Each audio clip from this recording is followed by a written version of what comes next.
April 1, 2025 മുതൽ പ്രാബല്യത്തിൽ വന്ന സാമ്പത്തിക ഇടപാട് മാറ്റങ്ങൾ. ഓഹരി വിപണിയിലും മ്യൂച്വൽ ഫണ്ടിലും നിക്ഷേപം നടത്തിയവർക്ക് അതാത് വിവരങ്ങൾ ഇനി മുതൽ ഡിജി ലോക്കറിൽ ലഭ്യമാകും. ആദായ നികുതി സ്ലാബ് വ്യത്യാസം. 2025 ബഡ്ജറ്റ് പ്രകാരം പ്രതിവർഷം 12 ലക്ഷം രൂപ വരെ വരുമാനമുള്ളവരെ ആദായ നികുതി ബാധിക്കുകയില്ല. പക്ഷേ വർഷാവർഷം ആദായ നികുതി റിട്ടേൺ ഫയൽ ചെയ്യണം എന്നത് നിർബന്ധമാണ്. സൈബർ തട്ടിപ്പിന് തടയിടാനായി ഉപയോഗിക്കാതെ കിടക്കുന്ന മൊബൈൽ UPI നമ്പറുകളിൽ നിന്ന് ഇനി മുതൽ പേയ്മെന്റ് നടത്താനാകില്ല. ഗൂഗിൾ പേ, ഫോൺ പേ എന്നിവയ്ക്ക് ഇത് ബാധകമാണ്. പാൻ കാർഡും ആധാറും ലയിപ്പിച്ചില്ലെങ്കിൽ ഓഹരി വിപണിയിലെ ലാഭവിഹിതം ഇനി മുതൽ ലഭിക്കുകയില്ല. ക്രെഡിറ്റ് കാർഡ് റിവാർഡ് പോയിന്റ്സ് മാറ്റം വന്നു. SBI കാർഡിന്റെ റിവാർഡ് പോയിന്റ്സ് കുറച്ചു. എയർ ഇന്ത്യ വിസ്താര ലയനം നടന്നതിനാൽ ആക്സിസ് ബാങ്കിന്റെ വിസ ക്രെഡിറ്റ് കാർഡ് ആനുകൂല്യത്തിൽ മാറ്റം വന്നിട്ടുണ്ട്. കേന്ദ്ര സർക്കാർ പ്രഖ്യാപിച്ച ഏകീകൃത പെൻഷൻ പദ്ധതി ഇന്നു മുതൽ പ്രാബല്യത്തിൽ വരും. നിലവിലുള്ള ജീവനക്കാർ UPSലേക്ക് ജൂൺ 30 മുൻപ് അപേക്ഷ നൽകണം.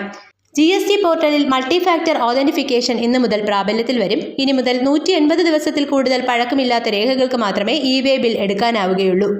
ബാങ്കുകളിൽ ഉപഭോക്താക്കൾ സൂക്ഷിക്കേണ്ട മിനിമം ബാലൻസിന് വ്യത്യാസം വന്നിട്ടുണ്ട്. SBI, Canara bank, Punjab national bank എന്നിവയിൽ മിനിമം അക്കൗണ്ട് ബാലൻസിൽ മാറ്റം വരുത്തിയിട്ടുണ്ട്. പറഞ്ഞ മിനിമം ബാലൻസ് ഇല്ലെങ്കിൽ പിഴ ഒടുക്കേണ്ടതായി വരും. 7500 രൂപയിൽ കൂടുതലുള്ള മുറികൾ എടുക്കുന്ന ഹോട്ടലുകളിലെ റെസ്റ്റോറന്റ് സേവനത്തിന് ഇനി മുതൽ 18% GST നൽകേണ്ടതായി വരും. പുതിയ നികുതി റിട്ടേൺസ് ഫയൽ ചെയ്യാനുള്ള സമയപരിധി 1 വർഷത്തിൽ കൂട്ടി 4 വർഷത്തിലേക്കായി മാറ്റിയിട്ടുണ്ട്. 2.5 ലക്ഷം രൂപയിൽ കൂടുതലുള്ള ULIP നിന്നുള്ള വരുമാനം മൂലധനമായി കണക്കാക്കി ഇനി മുതൽ നികുതി നൽകേണ്ടതായി വരും. 15 വർഷത്തിൽ കൂടുതൽ പഴക്കമുള്ള ഇരുചക്ര വാഹനങ്ങൾക്കും സ്വകാര്യ മുച്ചക്ര വാഹനങ്ങൾക്കും റോഡ് നികുതി 900 രൂപയിൽ നിന്നും 1350 രൂപയാക്കി. 750 കിലോഗ്രാം വരെയുള്ള സ്വകാര്യ കാറിന് 6400 നിന്ന് 9000 രൂപയാക്കി നികുതി ഉയർത്തിയിട്ടുണ്ട്. 15 ലക്ഷത്തിൽ കൂടുതൽ വിലയുള്ള ഇലക്ട്രിക് വാഹനങ്ങൾക്ക് വില 3 മുതൽ 5% വരെ നികുതി ഉയരും.